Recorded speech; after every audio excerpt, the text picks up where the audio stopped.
start with a little traction. And again, it's all the same premise as when we were working earlier, right? It's all about letting our body weight do the work, right? To create a simple traction, body weight. And then I'm just going to come up, we'll focus on one leg. And one of the major muscle groups that affects the hip is hamstring. So from here we can simply come up like this. You want to go further?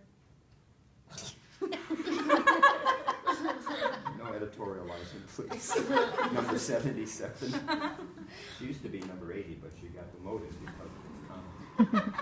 Okay, so here, and again, you know, everything is really an education as far as I'm concerned when we're doing body work, because when you go in this position, you get to a certain point, you can feel resistance, right? And for us, we need to go up to that place first. Just go up until you feel resistance and hang out there. This is where we live, right there. Okay, and just hang out a little bit and see.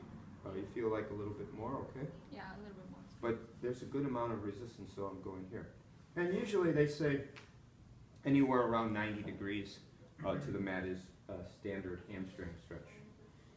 Right. So she feels good there. So again, I'm opening up the hamstring because it attaches to the ischial tuberosity, the bottom of the pelvis, which constitutes a major portion of the bony structure of the hip. Now, if you're working on someone and their hamstrings are tight and you want to open up a little bit more, I'm just going to take your hand. That's it. And we're going to bend this like this, go forward, and then stretch this way. Yeah, that feels good. Yeah, that feels good, she said. So this is a stretching at the other attachment behind the knee. That's so much easier. Okay. Okay, now from here, we're going to come down like this. And we're going to sit.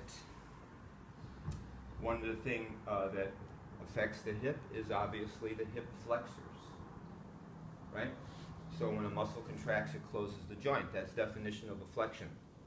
So hip flexion, and this particular one is the psoas, which comes from the sides of the lumbar vertebrae and comes down into the lower portion of the body and attaches to the lesser trochanter of the femur. So this position and this stretches the hip flexors. You see, yes? Yes? You can say yes or no. Yes. Where's her Yes. foot? Pardon me? Do you have your weight on her foot? Where's her? Oh, okay, great. So I'm sitting in figure 4. Okay. I move the heel as close to the gluteal as possible, because this brings the knee up higher and you get a bigger stretch. So as much as you can move their knee to their glutes, and you're sitting in figure 4 and your leg is just on the toes. You don't want to come right up against them because it stops the leg from coming. So you're just like this and you're sitting right behind the person. So you're in line, and again this intertwined finger just above their patellas, above their knees, and then you just lean back like this. And they get nice stretch in their hip flexor. And you do a couple times. You can do this on table easy.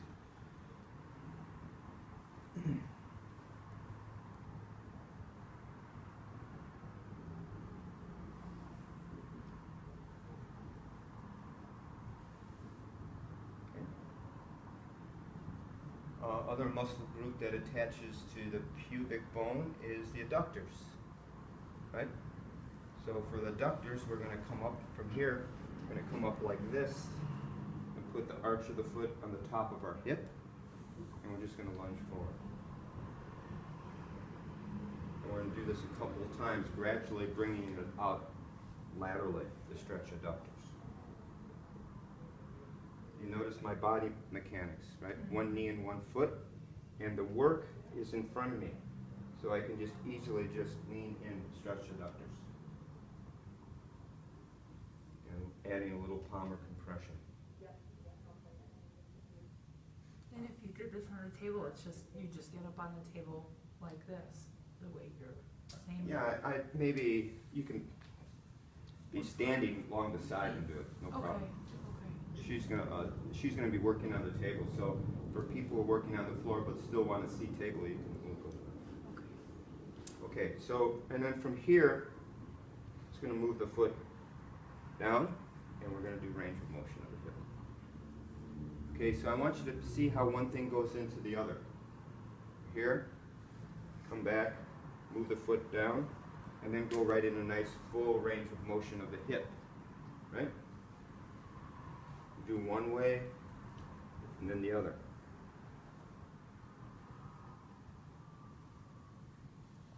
And then the leg comes across, extended, and we'll move up a little bit, and one hand pins the shoulder, while the other hand is on the side of the knee, and we're just going to lean. Yeah, this is it. That feels really good. This is it. Tell me number 77. Would you like a little bit more? Or is it good? More. Oh, mas, okay. So take inhale and exhale. Okay, so easy. If you stabilize here and add compression here. One thing though, when you're doing this stretch, make sure that you're not way back here, because you don't want to overextend in your own back to do this stretch. So if you notice, I move myself up so I'm even with their hip, and then do stretch. And if you're working on a bigger person and it's still difficult for you to do this, I would suggest you put one foot over the midline so it brings your center over the work more, so you can more readily do this stretch. Okay? All right. But we'll do a little bit more. Okay? So y'all over here, come over here. Come on. It's good to walk, a little walk after lunch. Come on. Because I want to show you what we're going to do. It's like 3 moves right in a row. The first move from this side stretch is this. I'm going to put both of my knees together and put them right up against her sacrum. So I'm facing their hip, just like this. Capiche? Yeah? Yes, yes. It's a quiet group. From here, I'm going to go like this. Nice lever to open up the hip. Like a chicken. What'd you say? Says, does she look like a chicken? Yeah. Yes, you do. Just like a chicken. A nice chicken. Thank you. You're welcome, Boyle. I call you Boyle. Okay, so, and then, so that's it. Come over here so you can see. Come on. It's okay, it's friendly. So, you do that, and then you come back, and then you're going to put one knee right in the hip, and you're going to bring here, and then you're going to do. Well, that feels good. So now the knee's right, loosening the gluteals. And it's this rotation down that makes the compression into the gluteals. Right? I think I'm a little overdue. Okay? And then one more thing. After this, foot down, knee out, and we sit right on the mat. And we're going to work the iliotibial band right down the side. So we're going to feel for the greater trochanter of the femur, the top of the leg bone, and we're going to put our knee just immediately below it, and then we're going to let their body come this way to engage IT band. Pressure's okay? So easy. Knee right in the center of the IT band, and then you lean back, bringing their body towards your knee. And you work down. Down. Right to the knee. Okay? One more thing. As far as dealing with the quads, because we did hamstrings, IT band, the hip flexors, but we want to do something for the quad. So we're going to straighten the leg, and we're going to face away like this. Okay, we're facing away from the leg. This is what we're going to do. We're going to reach behind us, grab a hold of their ankle, lift their leg up and move it out as you bring your legs underneath. See what I'm doing?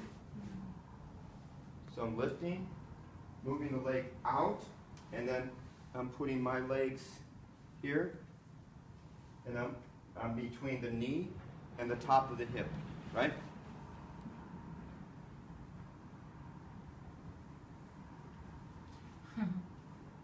How's pressure, okay? See, it was not, it was, It's nice, even pressure, but strong, consistent pressure to the quads, right? Quads, big muscles, sustained pressure, easy, right? Can I see your feet again? Hmm? Can I see your feet? Can you see my feet? Yeah, can you like raise up 6 Oh. times? A strange request. So your dorsiflex? Oh, they were above, it was above your ankles. Okay. Yeah, you can put them up as far Okay. as you want in there. But you want to lift, and you want to make sure that you're sitting below the ASIS and above the knee. Easy. And you see, weight, it's okay. Pressure's still good, yeah? Okay. Now, if it seems a little bit too adventurous for you, which is cool, it's your prerogative, right? You can do this. It's the same intention as far as compressing the quads. So we're going to come up like this, where this knee is right up against them, but we're going to come up like this. One knee, one foot. And we're going to take our hand, and we're going to place it with the fingers down, up against their thigh, and roll towards the midline, and then sit. And so this way you're sitting right on the hand. So you move the musculature towards the midline because of the contour of the quad. You want to bring it back into midline and then lift yourself up and sit down. And if you're sitting on them and all of a sudden they go, I had too much pressure, this is why we're up on this foot. We just simply shift our weight to the side. And you can work your way all the way down from this position to just above the knee. Pressure's okay? Nice way of, because other ways you're pressing on quad, right? Putting a lot of pressure on your wrists usually. But this way, the pressure goes somewhere else. See, after that demo, when I started sitting on people, the table started coming down lower now. Okay, thank you. So we'll do that